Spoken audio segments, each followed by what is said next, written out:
В России зафиксирован очередной рекорд. Если быть точным, то скорее антирекорд по количеству тяжких и особо тяжких преступлений. С начала этого года в РФ зарегистрирован небывалый всплеск преступности. Такого страна не видела аж 13 лет. Речь идет о 403,5 тысячах случаев за последние неполные 9 месяцев. Предыдущий рекорд был в январе-августе 2011 года, когда в России было зарегистрировано 426 тысяч тяжких и особо тяжких преступлений. С тех пор их количество не превышало 400 тысяч за 8 месяцев каждого года. Сильнее всего рост тяжких и особо тяжких преступлений заметен в некоторых южных и западных регионах, а также в Московской области. И это только начало. Так, научно-исследовательский институт МВД РФ спрогнозировал, что до конца 2024 года уровень преступности в России станет рекордным за последние 15 лет.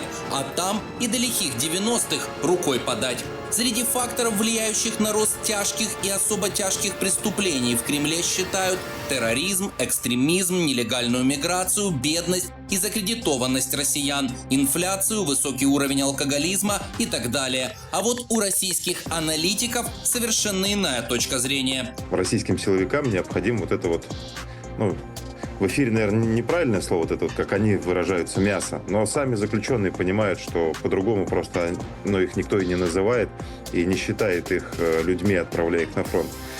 Поэтому им нужно набивать колонии, чтобы была ресурсная база, откуда можно еще выбирать ежемесячно тысячи и тысячи заключенных, отправляя их на первую линию. Именно развязанная Путиным война в Украине и провоцирует всплеск насилия в самой РФ. Чтобы у Кремля было в достатке того самого пушечного мяса, российским силовикам развязали руки и дали команду сажать всех и каждого. А за что, разберутся по ходу дела. Сейчас будут из-за преступления, из-за что-то имеющее признаки преступления, будут хватать и забивать ими тюрьмы. Россия культивируется и создается вот это вот чувство безнаказанности, которая, собственно, приводит к тому, что мы имеем.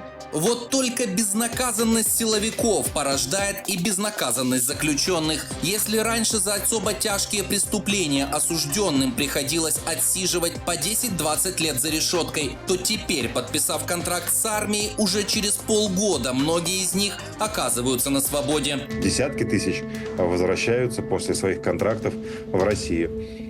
У них и так был, мягко говоря, негативный бэкграунд. А еще с вот этим военным опытом, да еще и с жестокими методами российской армии, где они полгода или год в рацию слышали матюки, оскорбления, угрозы расстрела обнулить, когда шаг влево, шаг вправо, тебя избивают, бросают в яму или приковывают на ночь к дереву. Но что от них можно ожидать? Какой человечности, гуманности? Хотя точной статистики по этому поводу нет, но российские правозащитники уверяют, больше половины вернувшихся с войны российских зэков не проводят на воле и 6 месяцев. Результатом их первой же попойки становится поножовщина, арест, суд, зона и очередная отправка на СВО. Отсюда и чудовищный всплеск насилия в РФ. Когда миллионы уходят на войну, которую стыдливо называют спецоперацией, которые получают там лицензию не только на убийство, а лицензию на все, что ты хочешь делать. Вот искаженный водкой или пропагандой или плохим воспитанием мозг, все, что может себе придумать, он получает на это возможность. А дальше будет только хуже, сходятся во мнении как российские, так и украинские аналитики. Судя по всему, вот эта статистика насильственных преступлений, она будет только увеличиваться в следующие годы. Это вернулись не гимназистки, которые читают стихи, и рисуют замечательные картины, и слушают какую-то классику. Нет, это убийцы и туда уходили, а вернулись еще больше распоясавшиеся, людоеды. К слову, опасаться новоиспеченных героев СВО стоит не только простым жителям РФ. Пусть об этом и не говорят по российскому телевидению, но под горячую руку бывших зэков часто попадают и те, кто их за ту самую решетку когда-то и посадил. Если он живой вернулся, то он еще будет мстить тем, кто его когда-то посадил. Вот эти бандиты, убийцы, они возвращаются и мстят.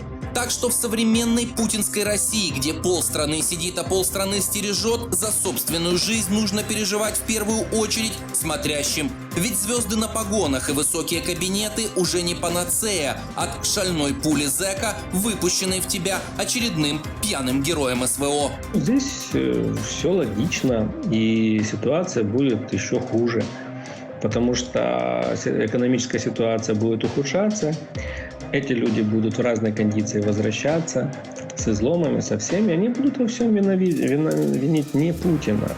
Это должны россияне понять, не Путина, они будут винить соседа, соседку, прохожего, случайного встречного, и на нем отыгрываться. Поэтому, за что воевали, на то и напоролись.